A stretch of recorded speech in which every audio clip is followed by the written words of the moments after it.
الحمد لله رب العالمين وصلى الله وسلم وبارك على نبينا محمد وعلى آله وأصحابه أجمعين وأشهد أن لا إله إلا الله وحده لا شريك له وأشهد أن محمدا عبده ورسوله صلى الله عليه وسلم أما بعد فهذه ليلة الثلاثين من شهر جماد الآخرة من عام 1441 من هجرة النبي صلى الله عليه وسلم ونحن في الدرس الثالث في قراءة هذه الرسالة المباركة الوسائل المفيدة للحياة السعيدة للعلامة عبد الرحمن بن ناصر السعدي رحمه الله.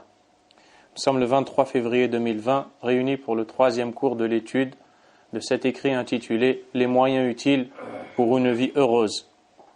Ce sujet a la plus grande importance, comme vous le savez, car la vie heureuse, la quiétude, la sérénité, la joie et le bonheur sont des choses que tout le monde recherche, que ce soit les croyants ou les mécréants.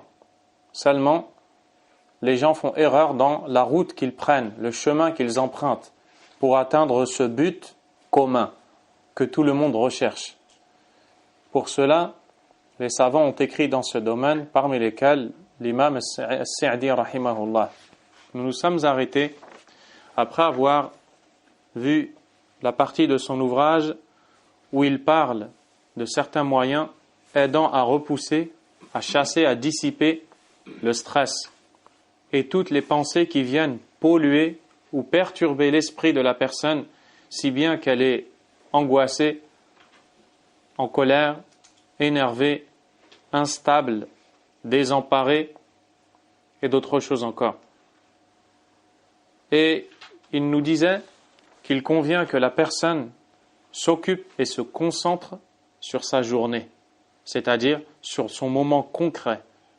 Pourquoi ? Parce que s'attarder à penser à une chose relative au passé que l'on ne pourra pas rattraper, que l'on ne pourra jamais rattraper, sera une perte de temps.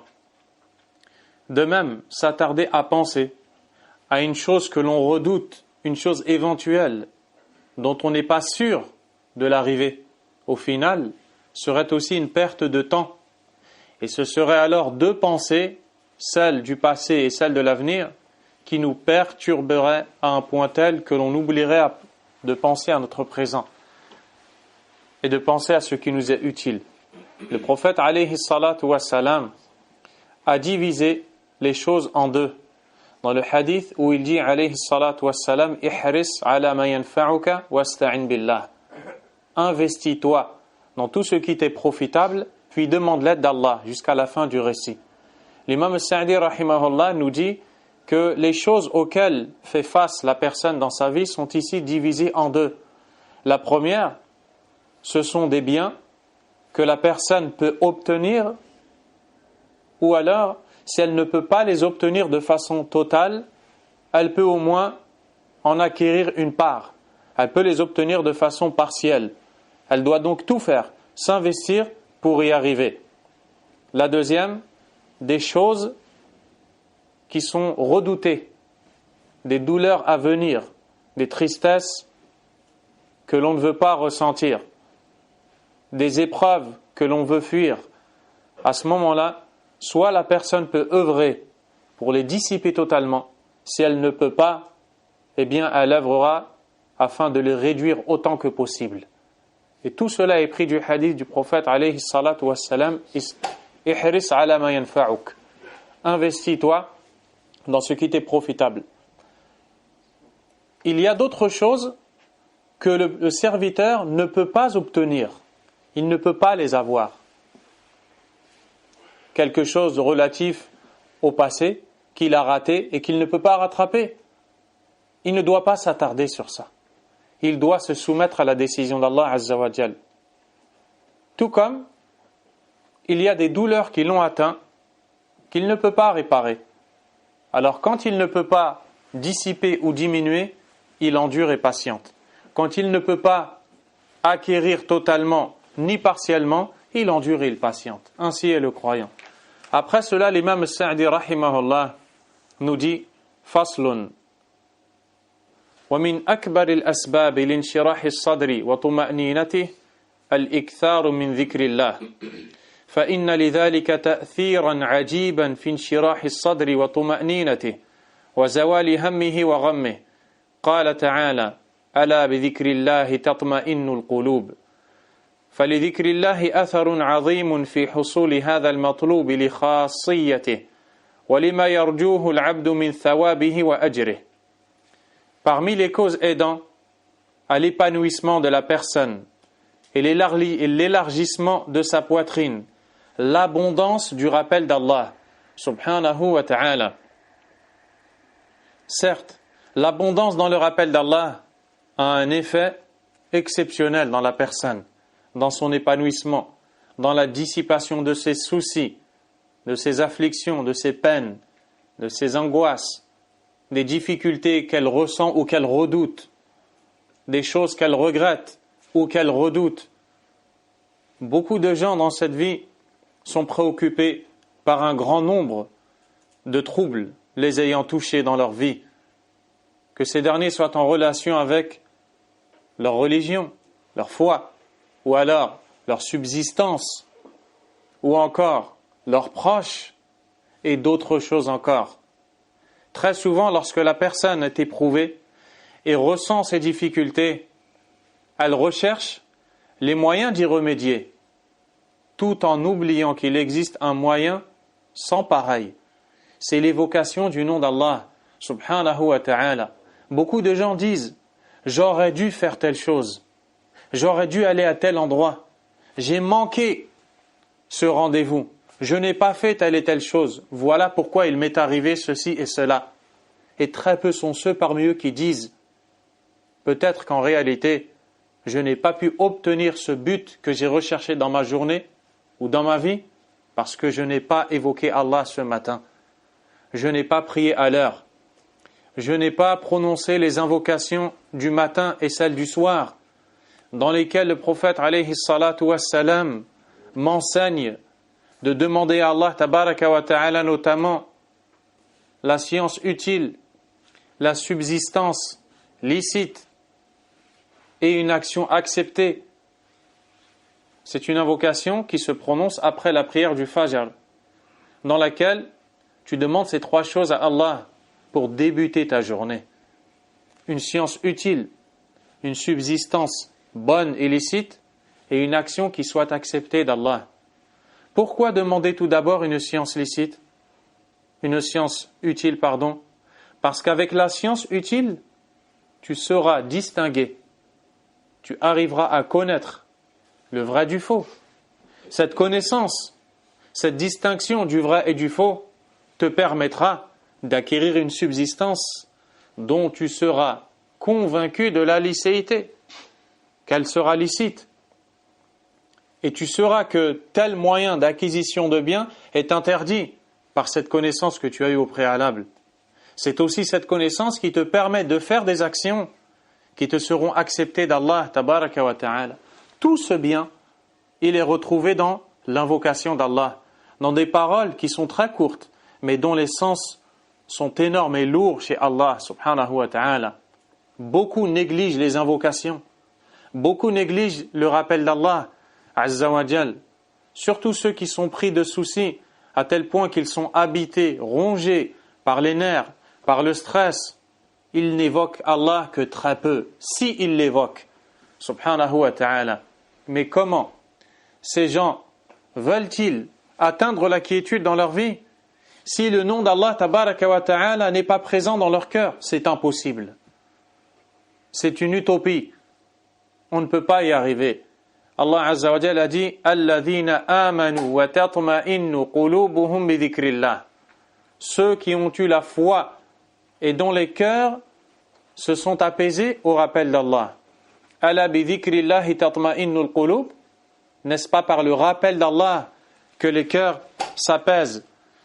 Je vous propose d'écouter ce qu'a dit l'imam Abdurrahman al-Sa'di, l'auteur de cet écrit qui fait l'objet de notre étude, dans son tafsir du Coran, en expliquant ce verset que vous venez d'entendre.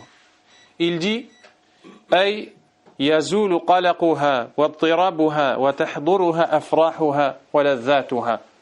Ceux qui ont eu la foi et dont les cœurs se sont apaisés au rappel d'Allah, c'est-à-dire les soucis, les inquiétudes, les excitations présentes dans ce cœur ont disparu et ont laissé place à la joie et aux délices. Plus loin, il dit حقيق بها وحري ألا تطمئن لشيء سوى ذكره. Ces cœurs-là ne trouvent la quiétude dans nulle autre chose que le rappel d'Allah Azza wa Jal. فإنه لا شيء ألذ للقلوب ولا أشهى ولا أحلى من محبة خالقها والأنس به ومعرفته. Car certes, il n'y a pas meilleure saveur pour les cœurs, il n'y a rien de plus doux pour les cœurs que d'aimer le Créateur, de sentir avec lui une proximité et de le connaître. Et ça, c'est la base et l'essence du bonheur et de la joie. Celui qui connaît Allah Azza wa Jal, qui apprend à le connaître comme il s'est présenté à nous, à travers ses noms, ses attributs, à travers la méditation du contenu de son livre, à travers la méditation de ce qu'il crée, subhanahu wa ta'ala, l'alternance de la nuit et du jour, des saisons, la subsistance qu'il met à disposition de son faible serviteur, le fait de méditer sur tout cela fait naître en la personne l'amour qu'elle ressent pour Allah, subhanahu wa ta'ala. Et il n'y a pas plus bénéfique pour le cœur que de se sentir proche d'Allah, de l'aimer et de le connaître. C'est la plus grande des richesses. Un des pieux prédécesseurs a dit « Masakinu ahlu hadhihi dunya » Pauvres sont les gens attachés à cette vie d'ici-bas. « Kharaju minha » Ils ont quitté ce bas monde « Walam yadhuqu atyaba ma fiha » alors qu'ils n'y ont pas goûté la meilleure chose s'y trouvant. Quelqu'un a dit « Wama atyabu ma fiha » Et quelle est la meilleure chose s'y trouvant? Il répondit « Qal ma'rifatullah wa mahabbatuh wal unsu bi qurbih wa shawqu ila liqa'ih » Il répondit « C'est la connaissance d'Allah Azza wa Jal. C'est l'envie, c'est l'aimer, c'est l'envie c'est le sentiment d'être proche de lui et l'envie ardente de le rencontrer. Celle dont nous parle le prophète alayhi salatu wassalam dans le hadith rapporté par l'imam al-Bukhari d'après Aïcha radiyallahu anha. Le prophète sallallahu alayhi wa sallam a dit Man ahabba liqa Allah, ahabba Allahu liqa'ah. Quiconque aime la rencontre d'Allah, Allah aimera sa rencontre. Wa man kariha liqa Allah, kariha Allahu liqa'ah. Et quiconque déteste la rencontre d'Allah, Allah détestera sa rencontre. قالت يا رسول الله أكراهية الموت فكلنا نكره الموت. Son épouse lui dit, ô messager d'Allah, s'agit-il de l'aversion ressentie à l'idée de mourir? Nous éprouvons tous de l'aversion pour la mort. Le prophète alayhi salatu wa salam lui dit, là, il ne s'agit pas de ça. La atahaddathu an karahiyati al-maut. Puis il lui dit, walakinna al-mu'mina idha bushira bi rahmatillah wa ridwanihi wa jannatihi. Mais quand le croyant reçoit la bonne nouvelle qu'il a la miséricorde d'Allah Azza wa Jal, qu'il a sa satisfaction et son paradis, ahabba liqa Allah, il aime la rencontre d'Allah, wa ahabba Allahu liqa'ah, et Allah aime sa rencontre. Wa innal kafira idha bushira bi'adhabillahi wa sakhatih, alors que le mécréant, quand on lui fera l'annonce du châtiment et du courroux d'Allah, de la colère d'Allah, kariha liqa Allah, il détestera rencontrer Allah, wa kariha Allahu liqa'ah, et Allah détestera le rencontrer. Ala bi dhikrillahi tatma'innul qulub, N'est-ce pas par le rappel d'Allah que les cœurs s'attendrissent?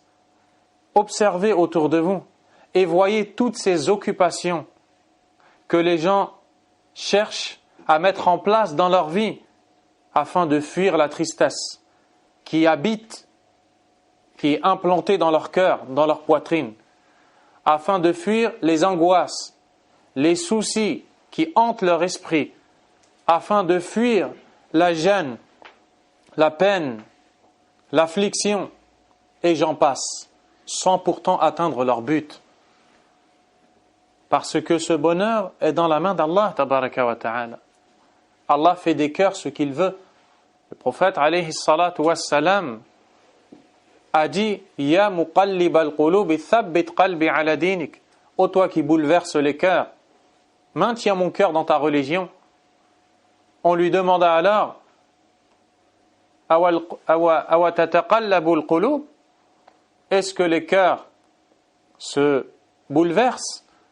Ils sont tantôt dans la foi, tantôt dans la mécréance, tantôt la foi est forte, tantôt la foi est faible.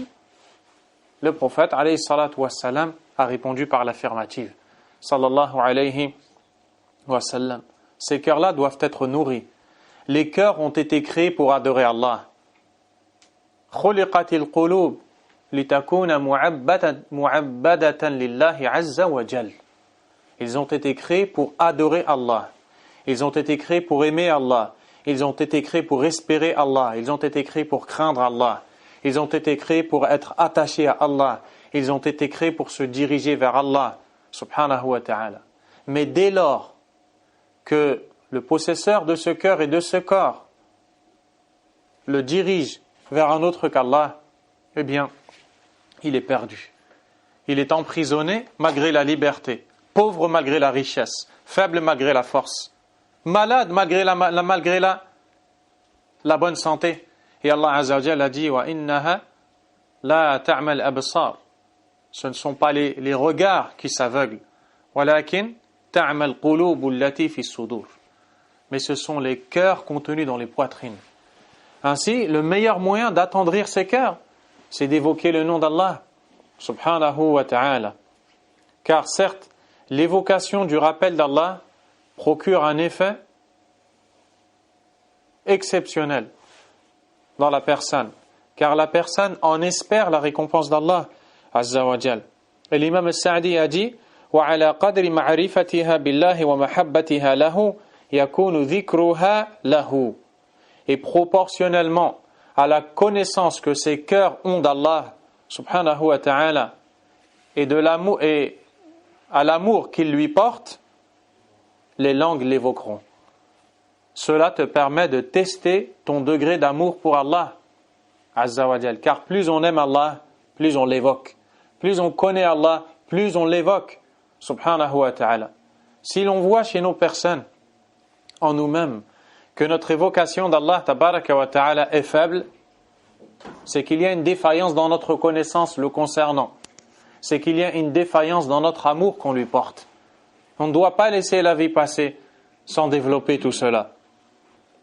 Ensuite, l'imam al-Sa'di rahimahullah nous dit وَكَذَلِكَ التحدث بنعم الله الظاهرة والباطنة فإن معرفتها والتحدث بها يدفع الله به الهم والغم ويحث العبد على الشكر الذي هو أرفع المراتب وأعلاها حتى ولو كان العبد في حالة فقر أو مرض أو غيرهما من أنواع البلايا فإنه إذا قابل بين نعم الله عليه التي لا يحصى لها عد ولا حساب وبين ما أصابه من مكروه لم يكن للمكروه إلى النعم نسبة fait également partie des causes amenant la personne à l'épanouissement le fait d'évoquer les bienfaits par lesquels Allah Azza wa Jal a comblé la personne, qu'il s'agisse de bienfaits apparents ou intérieurs. C'est-à-dire que quand Allah subhanahu wa ta'ala te comble d'un bienfait, il t'incombe d'en parler de ce bienfait. Car parler du bienfait d'Allah Azza wa Jal, l'évoquer, te permet de constater deux choses. Ar-Rububiyyah, la seigneurie d'Allah. Car quand tu vois combien est parfaite ta création, quand tu vois tous les bienfaits qu'il t'a accordés, tu te rends compte que tout cela ne vient que de lui. Azza wa Jal. Ça développe donc en toi ta connaissance que tu as de sa seigneurie. La seigneurie d'Allah, c'est un mot donné à toutes les actions que seul Allah peut faire, subhanahu wa ta'ala, telles que t'avoir créé, donné la vie, guéri, exaucé, guidé, facilité, assisté, et ainsi de suite. Toutes ces choses-là, seul Allah peut les faire. Penser aux bienfaits d'Allah et en parler fait développer en toi cette connaissance. Pour cela, Allah Azza wa Jalla a dit وَمَا بِكُم مِّن نِعْمَةٍ فَمِنَ اللَّهِ. Il n'est pas un bienfait en vous existant sans qu'il n'émane d'Allah, sans qu'il ne vienne d'Allah, subhanahu wa ta'ala. Également, Allah Azza wa Jalla a ordonné au prophète alayhi salatu wassalam de parler de ses bienfaits en lui disant wa amma bi ni'mati rabbika fahaddith. Quant aux bienfaits de ton Seigneur, parle-en. Pourquoi parle-en? Parce que parler des bienfaits d'Allah Azza wa Jalla fait développer en toi ta croyance en la seigneurie d'Allah et de surcroît fait développer en toi ta soumission à Allah. Car quand tu sais qu'Allah est le détenteur des grandes grâces qu'il t'a accordées, seul, unique et sans associé, ton cœur délaisse tout autre que lui et se rattache à lui seul, subhanahu wa ta'ala. Il dit فَإِنَّ مَعْرِفَتَهَا وَالتَّحَدُّثَ بِهَا يَدْفَعُ اللَّهُ بِهِ الْهَمَّ وَالْغَمَّ. La prise de connaissance des bienfaits par lesquels Allah te comble et en parler de ces bienfaits est un moyen par lequel Allah dissipe de toi ce que tu as comme souci et préoccupation, comme souci relatif au présent et préoccupation relative à l'avenir. Toutes ces choses-là, elles disparaissent dès lors que tu parles des bienfaits d'Allah. Pourquoi? Parce qu'il est possible que la personne soit éprouvée et soit devant une difficulté peut-être pénible, lourde à supporter. Cette difficulté, si la personne ne surveille pas ses pensées, risque de la faire dévier vers l'oubli de tous les bienfaits qu'Allah lui a accordés en ne pensant qu'à cette difficulté. Et quand on oublie les bienfaits d'Allah Azza wa Jal et on ne pense qu'aux difficultés, eh bien cela augmente les nerfs, le stress, et la personne elle s'éloigne du bien-être. Et Allah Azza wa Jal, par la mention de ses bienfaits, nous guide vers la reconnaissance. Et la reconnaissance pour les bienfaits d'Allah tabaraka wa ta'ala est un des plus hauts degrés de al-ubudiyya, de la servitude, de cet état dans lequel on doit être en tant qu'esclave d'Allah subhanahu wa ta'ala. Car celui qui est reconnaissant envers Allah, c'est l'indice de la foi en lui, à tel point que les savants ont divergé. Qui est le meilleur chez Allah? Le riche reconnaissant ou le pauvre qui est endurant? Pour vous dire la grandeur de la reconnaissance.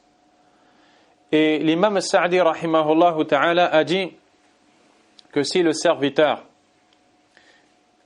vivait des situations difficiles comme la pauvreté, la maladie ou toute autre sorte de difficulté dans cette vie, puis qu'il regardait en face de cela le grand nombre de bienfaits par lesquels Allah l'a comblé, subhanahu wa ta'ala, il se rendra compte d'une chose, qu'au final, cette épreuve n'a rien à voir avec tous ces bienfaits qu'Allah m'a donnés. Tabaraka wa ta'ala. Ça permettra à ce serviteur de supporter cette difficulté qui est inévitable. Il dit ensuite balil makruhu wal masaibu idha ibtala Allahu biha al-'abd wa adda fiha wadhifata as-sabr wal-ridha wat-taslim hanat wat'atuha wa khaffat mu'natuha wa kana ta'milu al-'abd li ajriha wa thawabiha wat-ta'abbud lillahi bil qiyam bi wadhifati as-sabr wal-ridha yad'u al-ashya'a al-murrata hulwa فتنسيه حلاوة أجرها مرارة صبرها. Allahu Akbar. ماذا يكتب وهو في هذه الحالة. Regardez ce qu'écrit l'imam Sa'di alors qu'il est hospitalisé, souffrant de la tête. Il écrit aux gens comment être heureux. Regardez ce qu'il dit dans cet état. Il dit: ce qui est détestable comme calamité et malheur par lesquels Allah éprouve son serviteur, subhanahu wa ta'ala. Quand ce serviteur accomplit sa fonction, qui est l'endurance, la satisfaction, la soumission à Allah azza wa jal. Car le serviteur d'Allah tabaraka wa ta'ala adore Allah dans deux situations, dans l'aisance et dans la difficulté. Lorsqu'il est dans l'aisance, sa fonction est d'être reconnaissant envers Allah. Lorsqu'il est dans la difficulté, sa fonction est d'être endurant face à cette dernière. Lorsqu'il se montre endurant, elle s'amoindrit, elle diminue, elle s'allège, car le serviteur en espère une récompense chez Allah, subhanahu wa ta'ala. Et le fait d'accomplir l'adoration de l'endurance devant la difficulté rend les choses amères,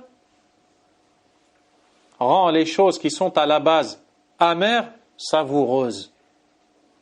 Et la saveur de la récompense que la personne attend lui fait oublier l'amertume de l'endurance qu'elle subit.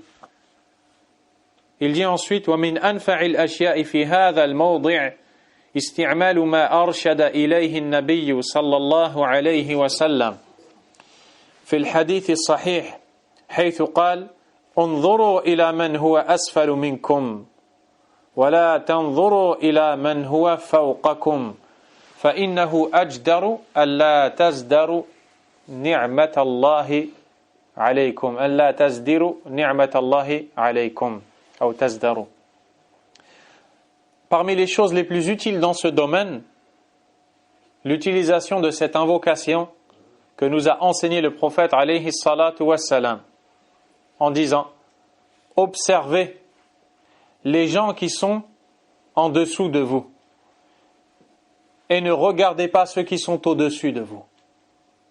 C'est-à-dire dans la difficulté, lorsque vous ressentez une peine, une difficulté, une épreuve, regardez les gens qui sont en dessous de vous. Regardez ceux qui souffrent beaucoup plus que vous. Vous avez un problème de manque dans la subsistance, regardez les gens qui souffrent de pauvreté. Regardez ceux qui meurent de faim, de soif. Vous vous plaignez parce que votre vêtement est usé et vous n'avez pas de quoi acheter un vêtement neuf. Regardez ceux qui n'en ont pas. Vous vous plaignez parce que vous avez des enfants turbulents. Regardez ceux qui n'en ont pas. Vous vous plaignez parce que vous n'avez pas d'enfants. Regardez ceux qui ont des enfants et qui vivent une vie terrible. Regardez ceux qui ne sont même pas mariés. Un homme un jour a dit: Ishtakaytu li'adami wujudi ni'alin an ta'iluha. Un jour, je me suis plaint car je n'avais pas de sandales à chausser. Il marchait pieds nus. فشكرت الله لما رأيت من ليس له قدما. J'ai alors montré à Allah ma reconnaissance et ma gratitude quand j'ai vu quelqu'un amputé de ses deux pieds. Je me plains de ne pas avoir de sandales. Certains n'ont pas de pieds. Donc, lorsque tu vois les bienfaits d'Allah sous cet angle, tu te dis: Wallahi ana fi ni'matin 'azima. Je suis dans un bienfait immense. Et il faut toujours regarder ceux qui sont en dessous de toi. Tu en trouveras toujours forcément des gens qui aimeraient tant te ressembler dans les bienfaits que tu as. Car lorsque tu regardes la situation de ceux qui sont au-dessus de toi, qui ont plus, qui ont mieux que toi, tu oublies les bienfaits d'Allah. Le prophète alayhi salatu wassalam a dit: c'est meilleur afin que vous ne méprisiez pas les bienfaits d'Allah azza wa jal. Et là, j'attire votre attention dans le domaine de l'éducation des enfants sur une question extrêmement importante. Lorsque l'enfant mange, mais n'a pas tout ce qu'il voulait manger, se met à dire: je n'ai rien mangé. Comment peux-tu dire que tu n'as rien mangé alors que certains sont morts de faim, alors que certains aimeraient tant manger ce que toi tu estimes être un peu. Ça, il faut le rentrer dans l'esprit de l'enfant. Il ne faut pas le laisser grandir comme cela, car il va grandir en méprisant les bienfaits d'Allah, et vous serez alors responsable dans cette éducation. De même, les gens âgés ne doivent pas dire « le pauvre, il n'a rien mangé ». Ils doivent lui enseigner « Alhamdulillah, tu as trouvé de quoi manger ». Le pauvre, il n'a rien mangé. Subhanallah. La part qu'il a mangée, dans certains pays, c'est 5 enfants qui la mangent, quand ils la trouvent. C'est comme ça qu'il faut s'éduquer et éduquer les autres. Regardez ceux qui ont moins que nous pour constater qu'on a finalement beaucoup de choses. Le prophète alayhi salatu wassalam ne mangeait pas de viande des mois durant.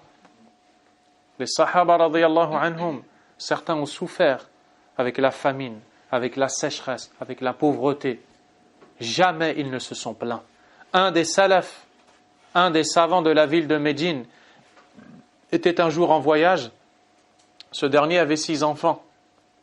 Et au cours de ce voyage, il a dû être amputé d'une jambe à cause d'une gangrène qui montait dans son corps. Et le même jour, il perdit son enfant. Il dit « Alhamdulillah, j'avais 4 membres. Tu m'en as laissé 3 quand tu m'en as repris un, oh Allah. J'avais 6 enfants, tu m'en as repris un et tu m'en as laissé 5. » Regardez comment ils sont. Alors que dans cette vie dans cette dunya que nous vivons, lorsque quelqu'un est touché de quelque chose qui est pourtant léger, qui est pourtant futile, on entend toutes les plaintes. Lorsqu'il n'a pas assez mangé, il se plaint. Quand il a trop mangé, il se plaint. Quand il a faim, il se plaint. Quand il est rassasié, il se plaint. Quand il fait froid, il se plaint. Quand il fait chaud, il se plaint. Quand son frigidaire n'est pas rempli, il se plaint, mais il oublie que des gens ne savent même pas ce qu'est un frigidaire. Et que pour conserver la viande, ils ont recours au sel qu'ils mettent sur la viande et la laissent sécher au soleil pour la garder des mois durant. Et ces derniers sont pourtant très reconnaissants envers Allah de trouver de quoi manger. Plus on a, plus on est tenté et plus on risque d'oublier Allah. Subhanahu wa ta'ala. Et c'est à cause de ça que beaucoup de gens sont stressés dans leur vie. Ils se plaignent constamment, alors que par Allah, ils sont comblés de grands bienfaits. Et jamais on ne les entend être reconnaissants envers Allah subhanahu wa ta'ala. L'imam Sa'di rahimahullah a dit فَإِنَّ الْعَبْدَ إِذَا نَصَبَ بَيْنَ عَيْنَيْهِ هَذَا الْمَلْحَظَ الْجَلِيلِ رآه يفوق قطعا كثيرا من الخلق في العافية وتوابعها وفي الرزق وتوابعه مهما بلغت به الحال فيزول قلقه وهمه وغمه ويزداد سروره واغتباطه بنعم الله التي فاق فيها غيره ممن هو دونه فيها وكلما طال تأمل العبد بنعم الله الظاهرة والباطنة الدينية والدنيوية رأى ربه قد أعطاه خيرا كثيرا ودفع عنه شرورا متعددة ولا شك أن هذا يدفع الهموم والغموم ويوجب الفرح والسرور. Lorsque le serviteur met en face de ses 2 yeux ce constat dont on vient de parler, il se verra comme ayant été favorisé à un très grand nombre de gens, dans la bonne santé par exemple, dans la préservation des maux, dans la subsistance et tout ce qui en découle. Il verra que finalement il est comblé et il a beaucoup. Peu importe l'état qu'il a atteint de difficulté, ses peines, ses inquiétudes, ses soucis se dissiperont alors et augmentera en lui la joie et le bonheur, car il observe les bienfaits d'Allah. Il n'a pas oublié les bienfaits d'Allah à cause des épreuves d'Allah subhanahu wa ta'ala. Et plus le serviteur médite sur les bienfaits d'Allah, apparents ou intérieurs, religieux ou mondains, apparents ou intérieurs. Qu'est-ce que cela veut dire? Il y a des bienfaits qui sont apparents, comme la subsistance, la santé, la famille et autres. Il y a des bienfaits qui ne se voient pas, qui sont en toi.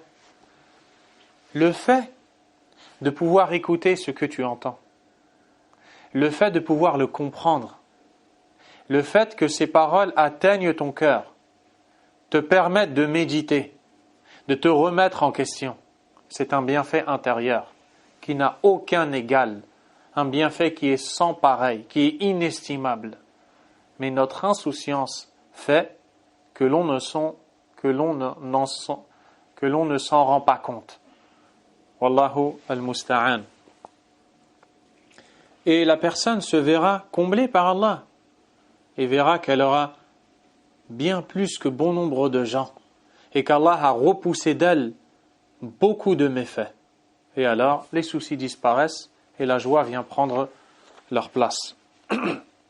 L'auteur nous dit Faslun wa min al-asbab al-mujibati lis-surur wa zawal al-hamm wal-gham السعي في إزالة الأسباب الجالبة للهموم وفي تحصيل الأسباب الجالبة للسرور وذلك بنسيان ما مضى عليه من المكاره التي لا يمكنه ردها ومعرفته أن اشتغال فكره فيها من باب العبث والمحال وأن ذلك حمق وجنون فيجاهد قلبه عن التفكر فيها وكذلك يجاهد قلبه عن قلقه لما يستقبله مما يتوهمه من فقر أو خوف أو غيرهما من المكاره التي يتخيلها في مستقبل حياته فيعلم أن الأمور المستقبلة مجهول ما يقع فيها من خير وشر وآمال وآلام وأنها بيد العزيز الحكيم ليس بيد العباد منها شيء إلا السعي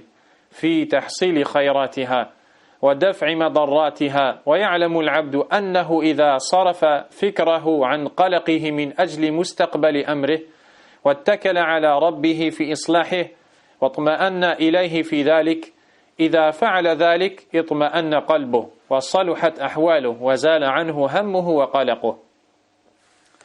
Il nous dit, parmi les causes aidant à dissiper les soucis et les afflictions, les peines et les afflictions, le fait de s'investir dans le fait de chasser toutes les causes qui amènent ces soucis. Car les soucis que la personne ressent ont des causes, n'est-ce pas? Les difficultés, les peines, les douleurs ressenties dans le cœur ont forcément des causes qui ont amené ces soucis dans ce cœur. Si bien que la personne se voit perturbée, déstabilisée, désemparée, stressée, courroucée, en colère et autres. Ces causes-là, il faut les combattre. Il faut les chasser et faire toutes les causes amenant à la place le bonheur. Comment? Il nous dit, en s'efforçant d'oublier les choses détestables relatives au passé, que l'on ne peut de toute façon pas rattraper. Ça ne sert à rien de s'attarder. Des fois, des gens sont éprouvés dans leur vie. Ils ont traversé des étapes dans leur vie et ils ne font que de les évoquer, d'en parler, de les rabâcher. À quoi ça va servir? Dès que cette personne oublie ses bienfaits, elle se sent mieux. Dès qu'elle se met à en parler à nouveau, voilà que les soucis reviennent dans son cœur. Elle n'est plus concentrée dans sa prière. Elle n'est plus motivée pour l'évocation d'Allah, subhanahu wa ta'ala. C'est la ruse de Shaitan. Ce qui est passé, est passé. L'essentiel, c'est maintenant, désormais. Que vais-je faire? Quant à ce qui est passé, fais en sorte que ce soit une expérience pour ce qui est à venir et pour ton jour. Voilà ce qui est utile. Voilà comment chasser les causes amenant les soucis. Et de garder à l'esprit que le fait d'occuper son esprit, justement, et sa réflexion par ce genre de choses relatives au passé irrattrapable relève de la folie et de la perte de la raison. Car c'est inutile, il n'y a rien à faire. Des gens, des fois, quand il leur est dit « arrête de parler du passé », ils disent « oui, mais ». Quand il leur est dit « udhkurillah », évoque Allah, « oui, mais », ne dis pas « oui, mais ». Ça vient de Shaitan, et évoque Allah tabaraka wa ta'ala. Et ne dis pas j'ai évoqué Allah mais mon souci est encore là. Car si tu évoques Allah tabaraka wa ta'ala comme il se doit, eh bien à ce moment-là ce souci disparaîtra. Si ce souci ne disparaît pas, si ce mal ne disparaît pas, c'est que tu ne l'as pas fait comme il se doit. L'imam Ibn Taymiyyah rahimahullah nous dit إذا عملت لله طاعة فلم تجد أثرها. Il dit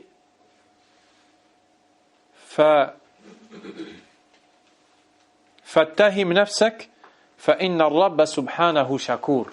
Allahu Akbar. Il dit lorsque tu fais une obéissance pour Allah sans en ressentir l'effet, accuse ta personne, car Allah est reconnaissant. Qu'est-ce que cela veut dire? Allah tabaraka wa ta'ala est reconnaissant. Quand tu fais un bien, il est reconnaissant envers toi. Comment? Notamment, il te récompense dans l'au-delà, mais il te récompense dans cette vie. Il met une quiétude dans ton cœur. Il épanouit ta poitrine. Il te donne une joie. Il fait développer l'amour que tu as d'Allah tabaraka wa ta'ala. Il fait augmenter ta foi. Il dit, si tu fais une œuvre d'obéissance pour Allah, إِذَا عَمِلْتَ لِلَّهِ طَاعَةً فَلَمْ تَجِدْ أَثَرَهَا, sans en ressentir l'effet, فَاتَّهِمْ نَفْسَكَ, accuse ta personne, fouille en toi-même, fais le bilan de ta personne. Ne dis pas, je ne comprends pas, j'ai prié, je ne ressens rien, j'ai invoqué, je ne ressens rien, mon cœur ne bouge pas, mon cœur ne vibre pas. Et ne pense pas que dans ce domaine-là, il s'agit de faire une invocation et toute la foi va arriver. La budda min jihadin nafs. Il faut combattre l'âme. Encore et encore. À un moment, tu vas sentir quelque chose. À un moment, tu ne le sens plus. Tu dois combattre, faire des œuvres, jusqu'à ce qu'Allah Azza wa Jal te donne. Certains salafs, avant de goûter la saveur de la prière de la nuit, priaient des années durant. Et ils disaient, j'ai prié pendant tant d'années pour enfin ressentir l'effet de la prière de la nuit. Et ça, c'est un des plus grands djihad. C'est un des plus grands efforts que l'on peut faire. C'est le fait de faire l'effort contre ton nafs, contre toi-même, tout en évoquant Allah Azza wa Jal. L'imam Ibn al-Qayyim rahimahullah a dit dans son livre Al-Wabil al-Sayyib, parmi les fawaïd de dhikrillah, de dhikrullah Azza wa Jal, du rappel d'Allah, Al-Fa'ida al-Thaniya wa Situn, l'invocation, le mérite numéro 62 qu'il a cité, il dit Inna ummal al-akhirah fi midmari sibaq wa dhakiruna fiha asbaquhum. Il dit les travailleurs pour l'au-delà, ceux qui se préparent, qui cheminent vers Allah, qui font des actions, les travailleurs pour l'au-delà sont dans un champ de course. Et ceux qui évoquent Allah parmi eux ont devancé les autres. Donc ne dis pas oui mais efforce-toi de te corriger et accuse ta personne, car il s'y trouve une défaillance. L'imam Sa'di rahimahullah a dit que la personne doit ainsi combattre son âme afin de chasser de son esprit ses pensées. Pourquoi? Les savants évoquent dans la réforme des cœurs une base importante qui est hirasatul khawatir, surveiller ses pensées, faire attention à ses pensées, parce que les pensées sont destructrices si elles ne sont pas tenues, gérées par la personne. Si tu te laisses aller dans tes pensées, tu peux penser à tout et à rien, tu peux penser à toute chose mauvaise, tu peux nourrir dans ton cœur une mauvaise opinion que tu te ferais d'un croyant injustement sans preuve. Ton cœur sera souillé. Tu peux penser du mal d'Allah Azza wa Jal, qu'il ne va pas t'exaucer, qu'il ne va pas te répondre, qu'il ne va pas t'accorder ta subsistance. Ton cœur sera souillé. Tu peux penser et songer à faire un péché. Ton cœur sera souillé. Tu peux penser à une chose futile. Ton cœur sera souillé. Tu dois constamment surveiller tes pensées et les occuper dans ce qui est utile, dans le rappel d'Allah Azza wa Jal, dans l'apprentissage de la science, le fait d'écouter la science, les cours que les savants dispensent ou que les faibles traduisent, ou le fait de lire une science utile et profitable, ou alors encore le fait de lire le livre d'Allah Azza wa Jal, ou le fait de t'occuper par une chose mondaine, utile et bénéfique, un commerce licite, une entreprise licite, la visite d'un endroit qui te permet de méditer les noms, les attributs d'Allah, la perfection d'Allah, subhanahu wa ta'ala, l'essentiel d'occuper tes pensées dans ce qui est bon et de ne pas laisser à tes pensées ou à ton esprit de place pour ce qui ne t'est d'aucune utilité mais qui t'est nuisible. Seulement le croyant est celui qui sait le faire. Le croyant doué de raison qui demande l'aide d'Allah tabaraka wa ta'ala est celui qui saura le faire. Car beaucoup de gens veulent occuper leur esprit afin d'oublier les soucis, mais de la mauvaise manière. Pour cela, ils consomment les drogues, ils consomment l'alcool, et quand tu lui demandes pourquoi, il te dit j'ai trop de soucis. Donc pour oublier les soucis, qu'est-ce qu'il fait? Il se plonge dans d'autres soucis. Ou alors, il multiplie les voyages tout en délaissant la prière. Par exemple, il multiplie les voyages d'un pays à un autre, il dépense tout son argent, il passe son temps à acheter, à vendre, acheter, à vendre, au point d'en délaisser salat al-jumu'ah ou al-jama'a, la prière du vendredi, la prière en groupe. Pourquoi? Parce qu'en réalité, il est abattu par les soucis. Mais il ne veut pas revenir. Il ne veut pas revenir à la cause de son bonheur, qui est la soumission à Allah Azza wa Jal. Il ne veut pas écraser son nafs, son âme incitatrice au mal, qui le tente à pencher vers le mal qui déplaît à Allah subhanahu wa ta'ala.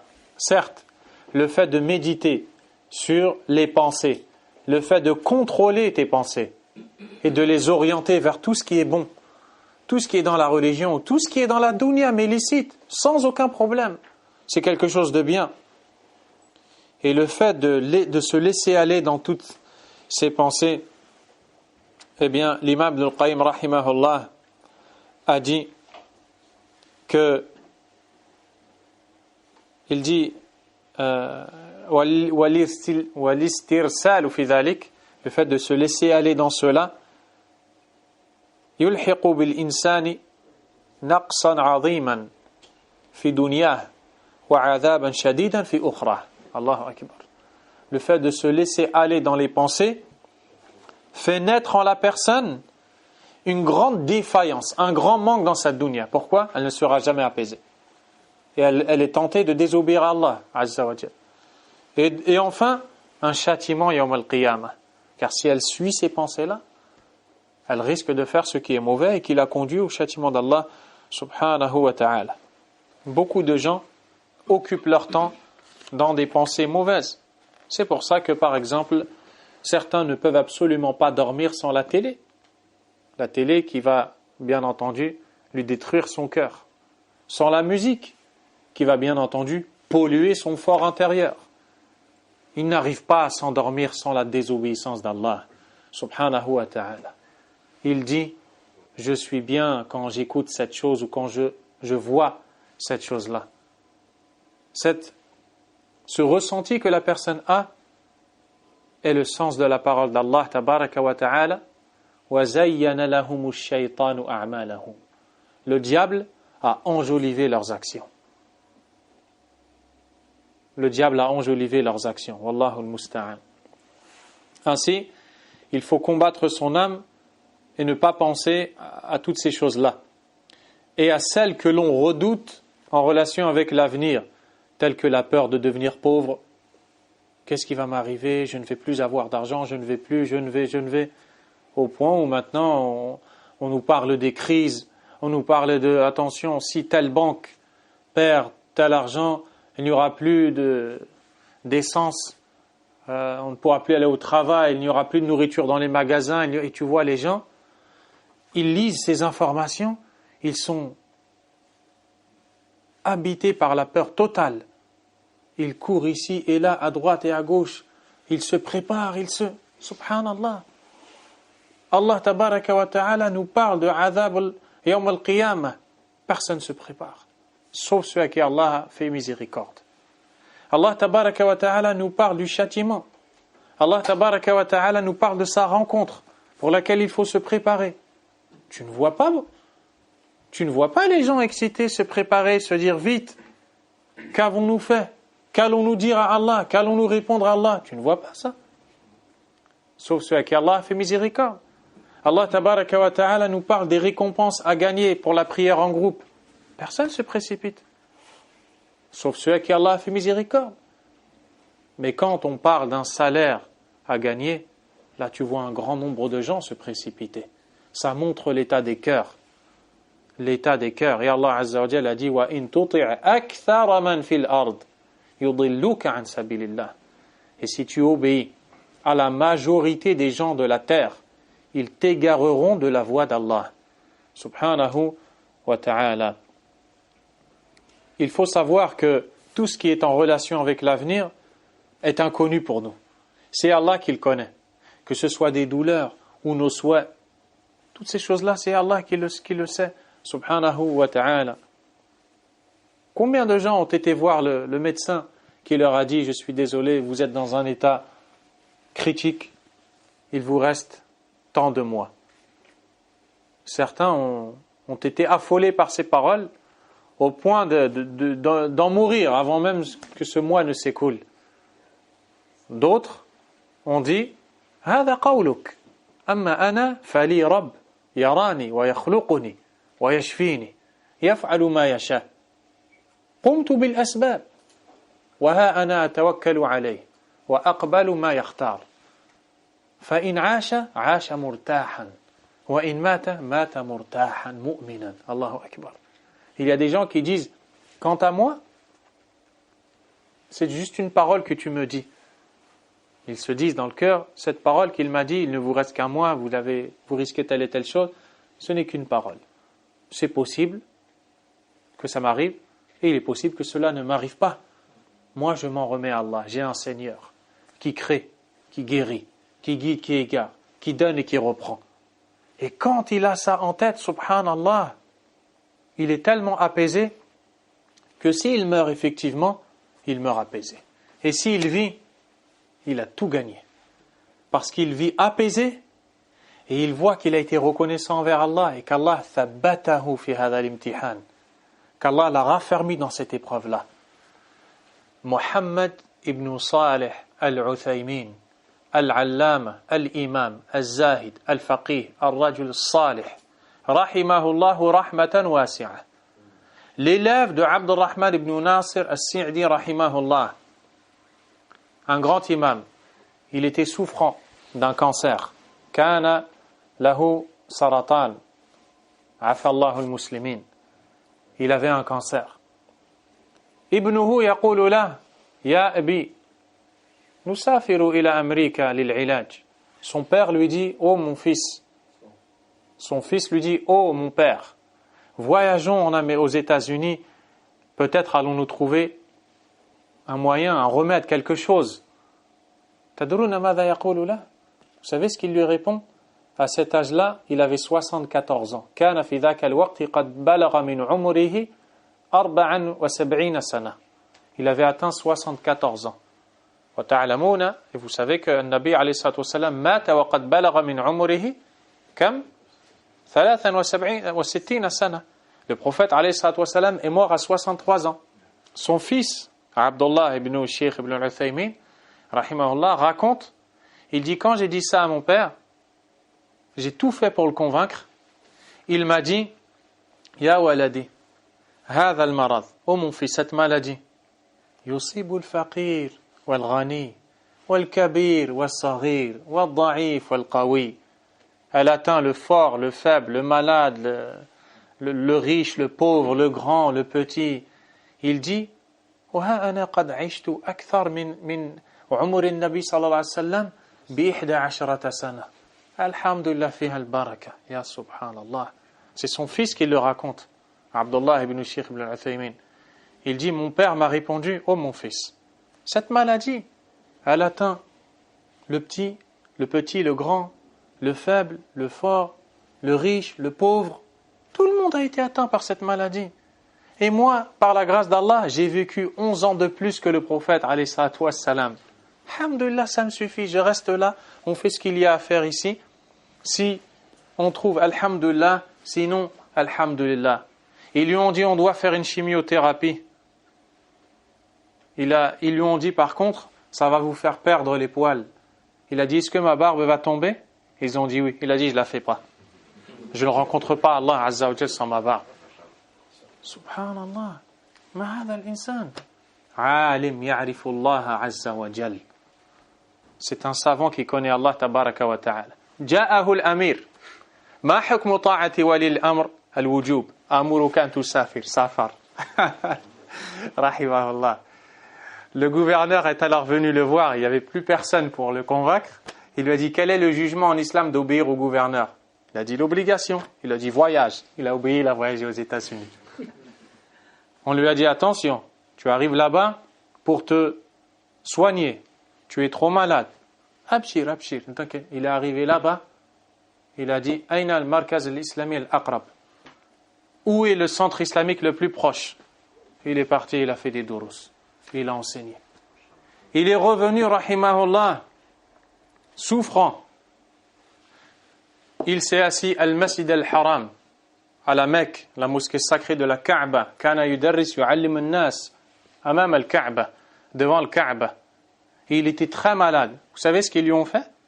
Ils lui ont fait une chambre d'hôpital avec le lit, avec les perfusions, avec le masque et tout ce que l'on utilise.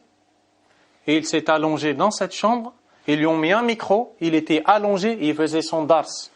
Il faisait son cours et les gens dehors écoutaient. Et on l'entend, le dernier audio de sa vie, Rahimahullah, où tu vois, tu sais qu'il est en train de souffrir. Et il fait un dars complet, entier. هذه الراحة هذه الحرية التي يبحث عنها كل هؤلاء المساكين ولن يجدوها إلا في طاعة الله سبحانه وتعالى. C'est ça la liberté. الحرية أنك مع الله لا أنك بعيد عن الله.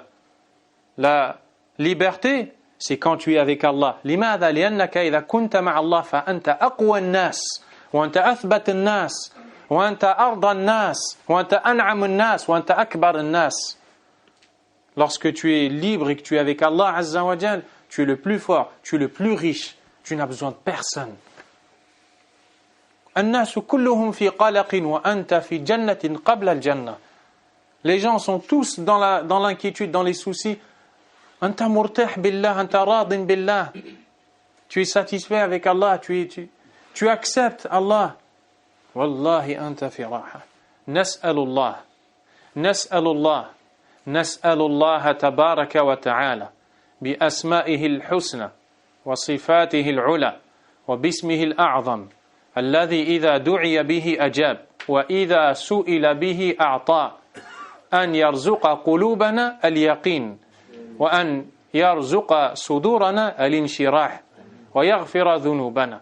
نسأل الله تبارك وتعالى يا حي يا قيوم اللهم يا أرحم الراحمين اللهم يا حي يا قيوم اللهم يا ذا الجلال والإكرام يا ربنا العظيم الودود الحليم الرحيم نسألك ألا تحرمنا حياة القلب وانشراح الصدر.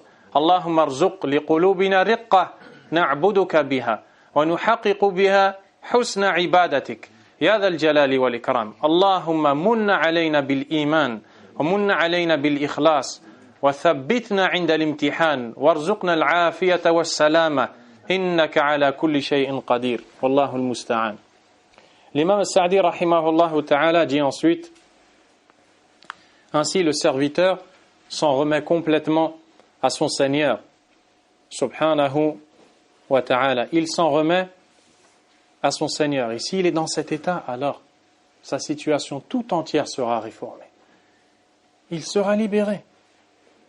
Et il dit, rahimahullah, parmi les choses les plus utiles dans ce domaine-là, prononcer l'invocation, enseigner et prononcer aussi par le prophète Mohammed alayhi salatu wassalam, al-ad'iyatu an-nabawiyya fiha kullu khayr. تريد أن تدعو الله تحب أن تدعو الله عز وجل تعلم دعاء النبي عليه الصلاة والسلام. Les invocations contiennent tout le bien. Tu veux invoquer Allah? Eh bien, apprends comment le prophète a invoqué Allah عليه الصلاة والسلام.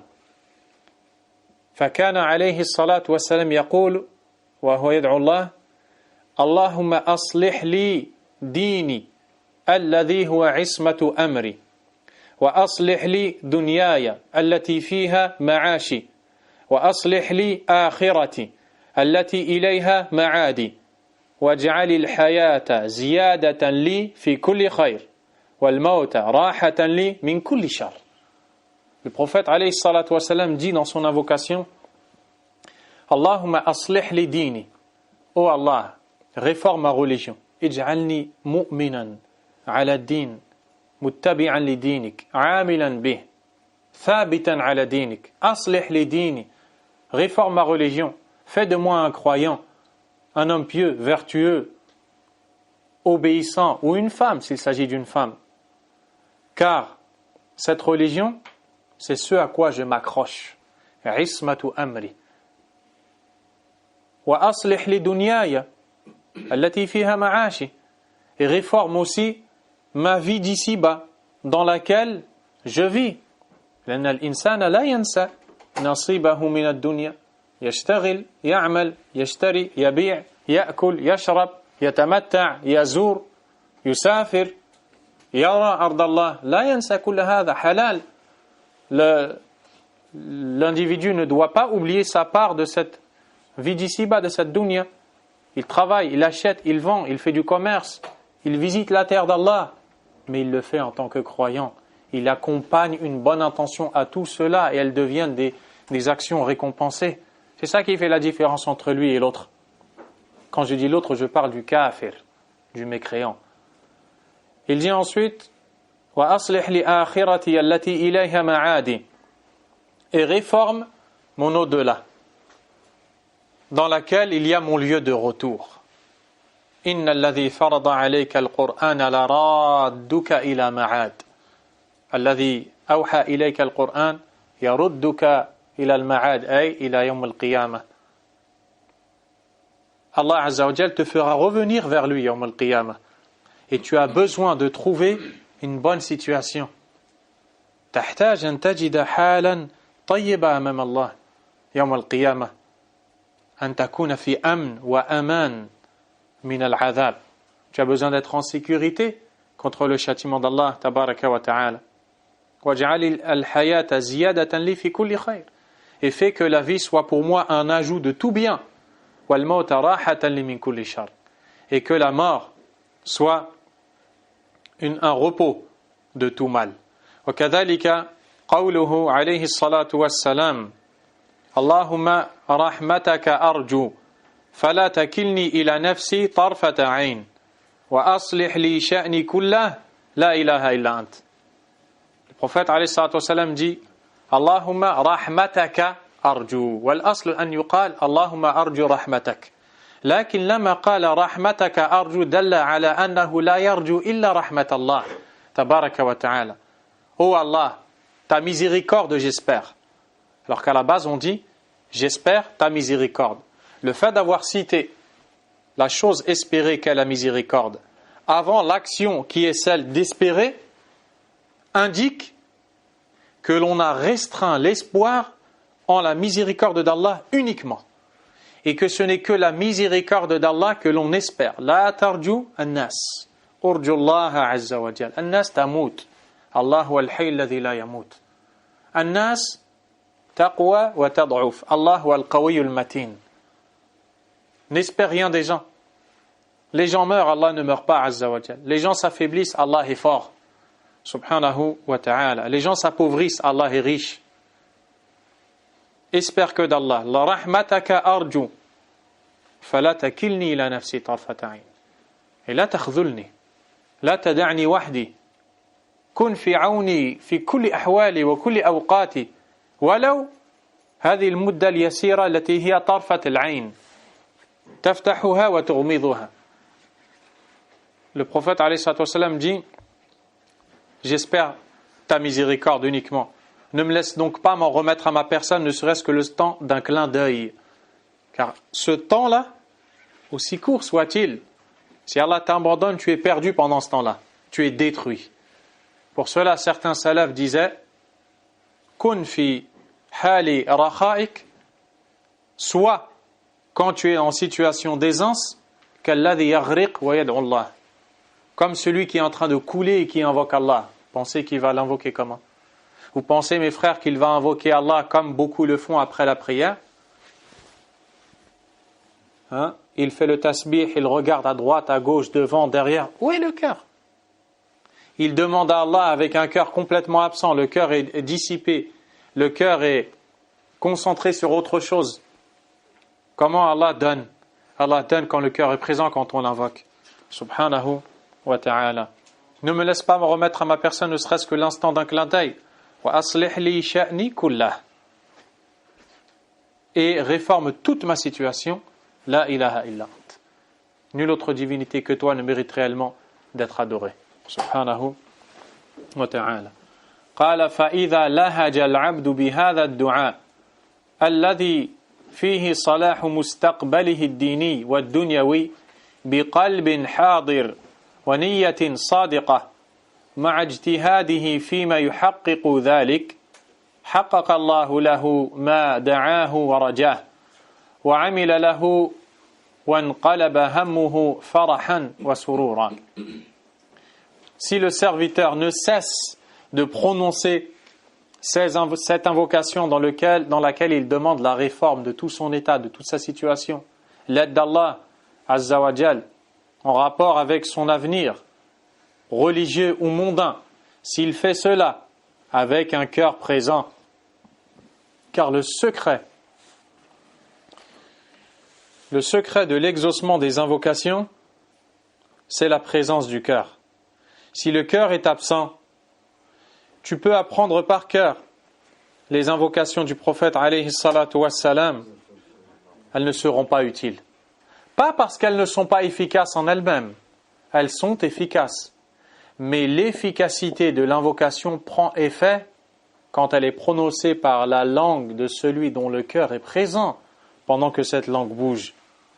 Et ça, c'est quelque chose d'extrêmement important. J'essaie de retrouver une parole de l'imam Ibn al-Qayyim, rahimahullah ta'ala, que je voulais vous lire et que j'avais traduite. Je l'avais intitulé dans la traduction « Un domaine où beaucoup de gens se trompent ». L'éminent savant Ibn al-Qayyim, rahimahullah, dans son très bénéfique livre intitulé « La maladie et le remède », a dit « Et tu constates très souvent que des invocations ont été prononcées par des gens et ont été exaucées. Ceci car l'invocation a coïncidé avec le très grand besoin de celui qui l'a faite et l'attachement de son cœur à Allah. Cela peut être dû également à une bonne œuvre de sa part qui fut la cause de la reconnaissance d'Allah par l'exaucement de son invocation.